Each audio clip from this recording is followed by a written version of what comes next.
हाँ जी बच्चे, लास्ट हमने ना क्लास में पढ़ा था force acting between the parallel wires, ठीक है। और वो फोर्स का हमने फॉर्मूला ड्राइव किया था F equal to μ0 by 4 pi 2I1 I2 by D। इसमें आपको बताया था मैंने, अगर दो वायर्स में करंट की डायरेक्शन सेम है तो इनमें अट्रैक्शन करनी है। अगर वायर्स में करंट की डायरेक्शन ऑपोजिट है तो इनमें क्या होनी है, रिपल्शन होनी है। ये हमने किया था और इसी के बेस पे फिर हमने 1 एम्पेयर की डेफिनेशन की थी। तो ये थ्योरेटिकली काम तो हमने इस टॉपिक का ख़त्म कर लिया था। अब हमने नेक्स्ट ना इसके न्यूमेरिकल्स करने हैं और क्वेश्चंस करने हैं कॉन्सेप्चुअल, ठीक है। पहले हम इसमें ग्राफ वाला क्वेश्चन करते हैं। सबसे पहले आप एक बात याद रखेंगे कि जब भी करंट की डायरेक्शन सेम होगी, अगर आपके पास दो करंट है I1 I2 सेम डायरेक्शन है तो इस करंट को आप कहते हैं लाइक करंट। सेम डायरेक्शन में अगर करंट फ्लो कर रहा है तो dead current is called like current. अगर करंट की डायरेक्शन ऑपोजिट है तो dead current is called unlike current. Same direction में करंट होता है लाइक और ऑपोजिट डायरेक्शन में करंट होता है अनलाइक। दूसरी बात, जब करंट लाइक है, जब लाइक करंट है तो आपको पता है दोनों में अट्रैक्शन होती है। लाइक करंट में क्या होती है, अट्रैक्शन होती है। अगर लाइक करंट में अट्रैक्शन हो रही है तो अट्रैक्टिव जो फोर्स होती है ना, उसको हम बाय डिफ़ॉल्ट नेगेटिव लिखते हैं। अट्रैक्टिव फोर्स की कन्वेंशन है कि वो नेगेटिव फोर्स है। और ऑपोजिट डायरेक्शन में रिपल्शन होती है और जो रिपल्सिव फोर्स होती है उसको हम बाय डिफ़ॉल्ट लिखते हैं पॉजिटिव। कन्वेंशन है, attractive force taken as negative and repulsive force taken as positive. मैंने ये इसलिए बताया क्योंकि मुझे अगला टॉपिक में ग्राफ ड्रा करना है, वो आप देखते हैं। आपका क्वेश्चन है, draw the graph between I1 I2 and force F। पहला ये केस है, हमने I1 I2 में और फोर्स F में ग्राफ बनाना है। अब थोड़ा ध्यान से देखेंगे। अब आपके पास जो फॉर्मूला है, इस फॉर्मूले के हिसाब से तो जो फोर्स है वो किसके डायरेक्टली प्रोपोर्शनल है, I1 I2 के डायरेक्टली प्रोपोर्शनल बनती है।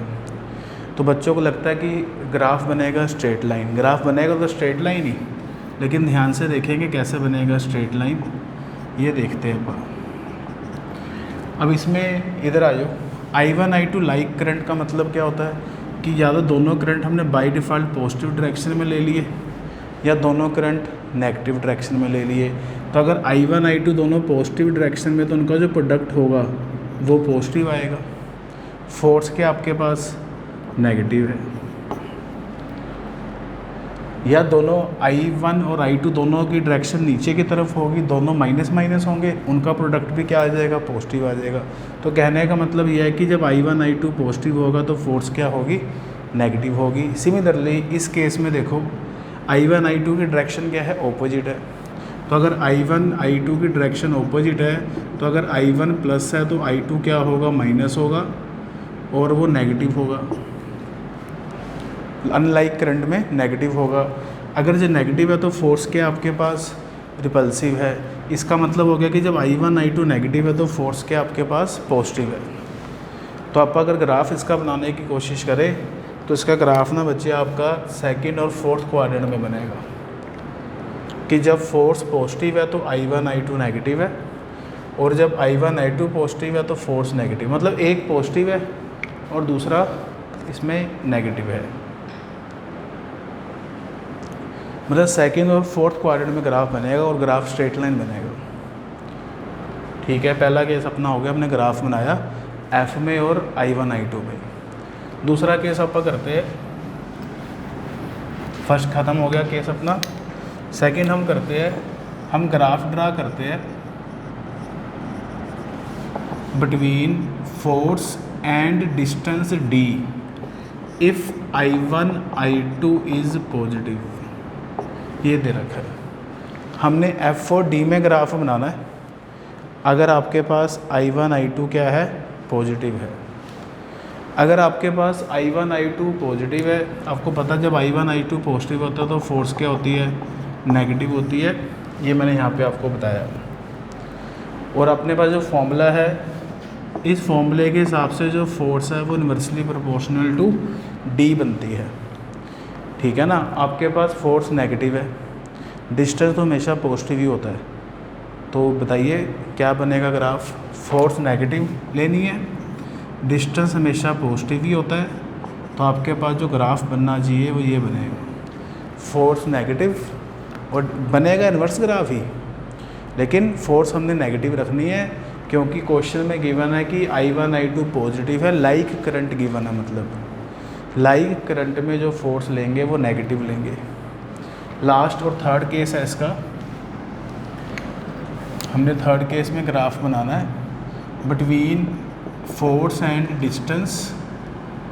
ठीक है, F4D में ग्राफ बनाना है। If I1 I2 is negative, अगर I1 I2 नेगेटिव है तो ये अनलाइक करंट है। अगर अनलाइक करंट है इसका मतलब जो फोर्स होगी वो पॉजिटिव होगी। अगर I1 I2 नेगेटिव है तो अनलाइक करंट है, अनलाइक करंट का मतलब फोर्स क्या है आपके पास, पॉजिटिव है। तो अगर आप इसका ग्राफ बनाए, ग्राफ तो आपने F4D में ही बनाना है, तो अगर आप F4D में ग्राफ बनाते हैं इसका, तो ये ग्राफ फर्स्ट क्वाड्रेंट में बनेगा। फोर्स पॉजिटिव, डिस्टेंस भी पॉजिटिव है, तो ये ग्राफ आपका बनेगा फर्स्ट क्वाड्रेंट में। ठीक है, चलिए नेक्स्ट करते हैं इसमें। ये तो ग्राफ के 3 क्वेश्चन थे, 1 मार्क्स के आए हुए हैं बोर्ड एग्ज़ाम में। अगला देखते हैं।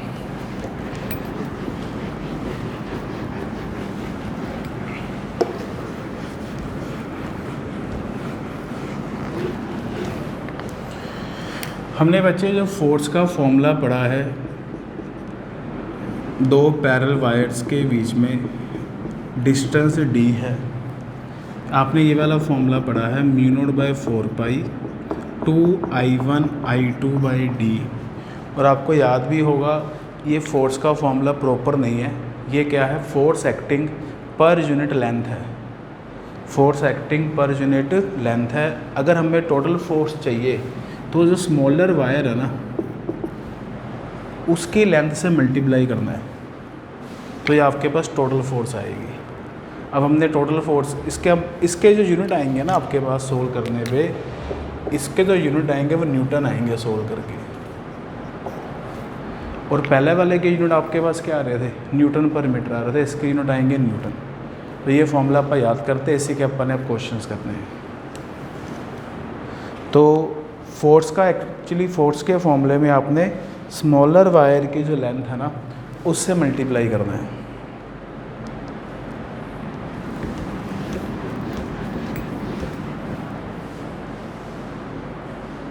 तो इसमें हम लेवल 1 फर्स्ट क्वेश्चन इसका स्टार्ट करते हैं। ये एक टेबल है, ठीक है, इस टेबल पे एक वायर रखी हुई है, इस वायर में जो करंट फ्लो कर रहा है वो 5 एम्पियर करंट फ्लो कर रहा है। हॉरिजॉन्टल टेबल पे एक वायर रखी है, बिल्कुल उसके ऊपर हमने 3 मीटर पे एक वायर रखी है, और इस वायर की जो लेंथ है वो 2 मीटर है, ठीक है। और जो इसको मैं कहता हूँ फर्स्ट वायर, इसको मैं कहता हूँ सेकंड वायर, और जो सेकंड वायर है इसका जो मास है वो आपको गिवन है 20 ग्राम। सेकंड वायर का मास भी गिवन है आपको 20 ग्राम, ठीक है। सेकंड वायर बिल्कुल हवा में है। क्वेश्चन है what should be direction and magnitude of current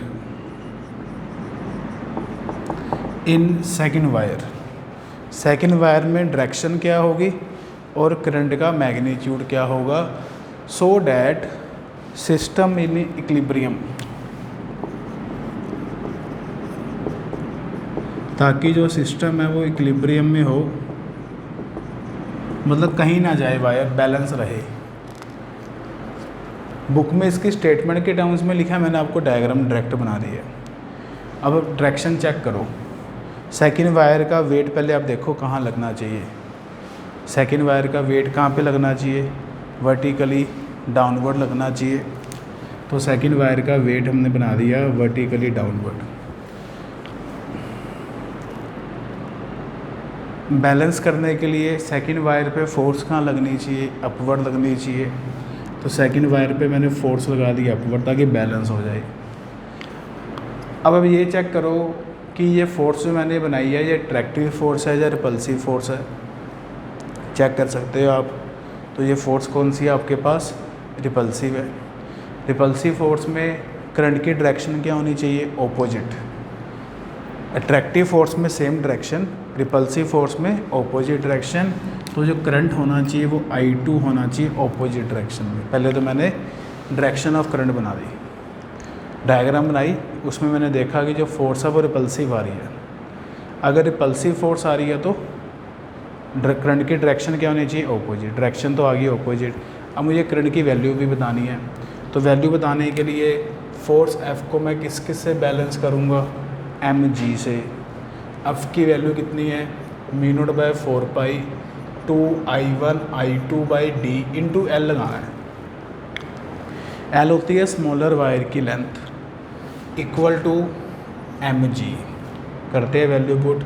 μ0/4π 10⁻⁻7 2 into I1 की value 5, I2 we have to find, into length कितनी है स्मॉलर वायर की? 2 मीटर, अपॉन दोनों वायर्स में डिस्टेंस कितना है? 3 मीटर, इक्वल टू मास कितना है? 20 ग्राम।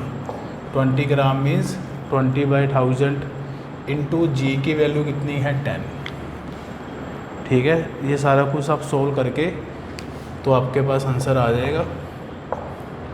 जो भी बनेगा आंसर I2 की आपके पास वैल्यू आ जाएगी, आप उसको कैलकुलेट कर लेना। ये मैंने अपनी तरफ से क्वेश्चन फ्रेम किया है, तो I2 की वैल्यू बहुत ज़्यादा बनेगी, प्रैक्टिकल इतनी वैल्यू नहीं होती। ठीक है, बस मेन कॉन्सेप्ट आप समझिए कि ऊपर वाली वायर का जो वेट है वो फोर्स से अपन ने बैलेंस कर दिया और फोर्स का प्रॉपर एक फॉर्मूला हमने लगाया। ठीक है, and we get the answer. I2 की वैल्यू आ जाएगी। एक तो इसमें इस तरह का क्वेश्चन है, ऐसा ही क्वेश्चन और आपको मैं ट्राई करवाता हूँ, फिर हम अगले कॉन्सेप्ट पे चलेंगे। अब ये जो फर्स्ट वायर है ना, इसमें करंट है 2 एम्पेयर, I1 लिखूँगा यहाँ पे। अब जो सेकंड वायर है ना वो नीचे हैंग कर रही है। सेकंड वायर नीचे है, मतलब हैंग कर रही है। दोनों में जो डिस्टेंस है वो है आपके पास 4 मिलीमीटर का। सेकंड वायर की जो लेंथ है वो है 2 मीटर। तो क्वेश्चन ये है कि सेकंड वायर का मास दिया हुआ है। क्वेश्चन ये है कि सेकंड वायर में करंट और उसकी डायरेक्शन क्या हो ताकि सेकंड वायर बैलेंस हो जाए। करना try. What should be the direction of the current and magnitude in the second wire so that its weight can be balanced, so that its weight can be balanced। Second wire में current की direction और उसका magnitude क्या हो, so that its weight can be balanced। Second wire में, हाँ जी बना के देखो। सेकेंड वायर का वेट कहाँ एक्ट कर रहा है? वेट नीचे एक्ट करेगा वर्टिकली डाउनवर्ड। वेट बना रही है मैंने। फोर्स कहाँ लगनी चाहिए? ऊपर लगनी चाहिए, तभी बैलेंस होगा। तो मैंने F को mg के इक्वल कर दिया। अब ये फोर्स क्या है आपके पास? अट्रैक्टिव है। चेक कर लो डायग्राम में चाहे आप।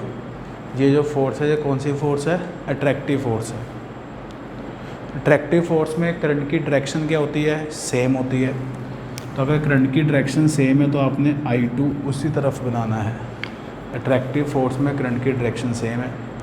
अब फॉर्मूला आपको पता ही है, F equal to μ0/4π 2I1 I2/d, साथ में इंटू L भी लगाना है और ये mg के इक्वल है। सोल्व आप कर लोगे वैल्यूज़ पुट करके। सारा डाटा गिवन है, डिस्टेंस आपको मिलीमीटर में गिवन है, ठीक है, लेंथ आपको कितनी गिवन है, 2 मीटर गिवन है, सब कुछ ही गिवन है, करंट की वैल्यू आ जाएगी। तो बच्चे एक तो इस तरह के क्वेश्चन आपको मिलेंगे। ये मैंने बात की है आपसे पैरेलल वायर की, तो आपको मैं एक डेरिवेशन करवा रहा हूँ अभी, एक परपेंडिकुलर वायर्स में कितनी फोर्स लगती है, ठीक है। फिर हम पैरेलल वायर और परपेंडिकुलर के दोनों के मिक्स क्वेश्चंस करेंगे। तो हेडिंग बनाते हैं आप, फाइंड, कैलकुलेशन कर लेना इसकी, बस मैंने आपको फॉर्मूला बता दिया, कैलकुलेट बाद में अब आराम से कर सकते हो। हाँ जी, अब वक्त पर एक क्वेश्चन डेरिवेशन कर रहे हैं। ये डेरिवेशन CBSE के सिलेबस में नहीं है, लेकिन ये डेरिवेशन अगर आप करते हो तो आपको पता चल जाएगा कि परपेंडिकुलर वायर्स में भी फोर्स लगती है, और कितनी लगती है और किस डायरेक्शन में लगती है वो अपन ने देखना है।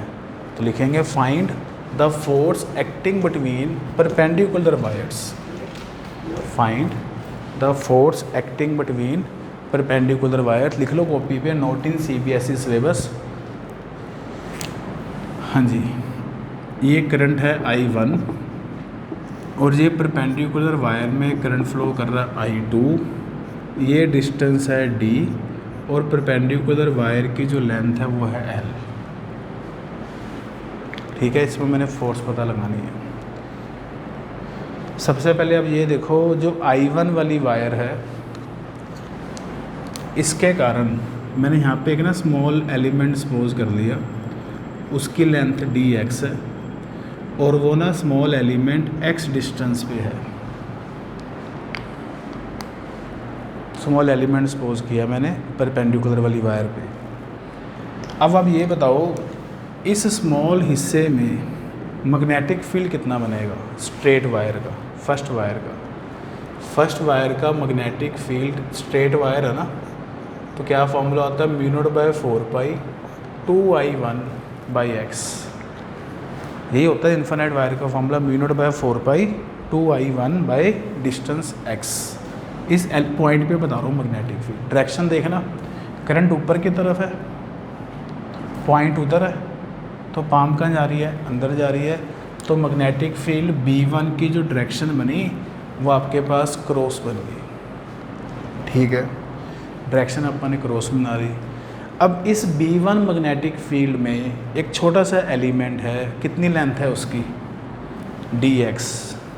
तो force acting on small element dx, हाँ जी। तो अपन पहले स्मॉल एलिमेंट पे फोर्स निकालेंगे, स्मॉल लेंथ पे फोर्स निकालेंगे। क्या फॉर्मूला होता है फोर्स का आपके पास, BIL sin थीटा होता है ना जी। Force acting on a straight wire का क्या फॉर्मूला होता है, BIL sin थीटा होता है। तो इसमें मैग्नेटिक फील्ड तो है B1, ठीक है। इस वायर में करंट कितना जा रहा है, I2। वायर की लेंथ कितनी है अपने पास, dx। स्मॉल लेंथ लिया है मैंने, फिर मैं इंटीग्रेशन करूँगा। और थीटा कितना है, करंट जा रहा है राइट साइड पे, मैग्नेटिक फील्ड है अंदर की तरफ, क्रॉस लगा हुआ है, तो थीटा कितना हुआ, 90 डिग्री हुआ। तो ये आपके पास फोर्स आ गई, DF = B1I2 dx। क्या मैं डायरेक्शन भी चेक कर लूँ, डायरेक्शन कैसे निकालते हैं आप, I क्रॉस L करते हैं, मतलब करंट से B की तरफ फिंगर घुमानी होती है। करंट ऐसे जा रहा है, मैग्नेटिक फील्ड अंदर की तरफ है, तो थंब कहाँ जाएगा, ऊपर जाएगा। करंट राइट साइड पे, मैग्नेटिक फील्ड अंदर है, थंब ऊपर जाएगा। तो जो फोर्स की डायरेक्शन बनेगी आपके पास इस वायर पे, टोटल फोर्स की डायरेक्शन ऊपर बन जाएगी। DF की तो ऊपर बनेगी सारी, मतलब पूरी वायर पे फोर्स ऊपर लगेगी, तो इसकी डायरेक्शन लगेगी अपवर्ड। अगर एक बारी डाउट है तो यहाँ पे F की जगह DF लिख दो। अब DF = B1 की वैल्यू है μ/4π 2I1/x, साथ में I2 है, फिर dx है। हमने B1 की वैल्यू पुट कर दी, μ/4π 2I1/x। अब टोटल फोर्स निकालने के लिए आपको दोनों तरफ क्या करना पड़ेगा, इंटीग्रेट। तो integration of DF = integration of μ/4π 2I1I2/x, साथ में dx। इंटीग्रेट कर दोनों तरफ कर दिया। डी एफ की इंटीग्रेशन तो हमने कर दी है 0 to f। उधर बताना ये जो वायर है ये कितने डिस्टेंस से स्टार्ट हो रही है, ये कितने डिस्टेंस से स्टार्ट हो रही है, d डिस्टेंस से, और ख़त्म कितने डिस्टेंस पे हो रही है, l प्लस डी। ये जो वायर है ना ये d डिस्टेंस से शुरू हो रही है और l प्लस डी पे ख़त्म हो रही है। इसमें 0 to l नहीं आप कर सकते, फिर इन्फिनाइट आंसर आ जाएगा अदरवाइज़। तो ये वायर की लेंथ शुरू कितने डिस्टेंस से हो रही है, d से शुरू हो रही है और ख़त्म कहाँ पे हो रही है, d प्लस l पे ख़त्म हो रही है। तो ये इसकी लिमिट्स लग गई है d से लेकर d प्लस l तक।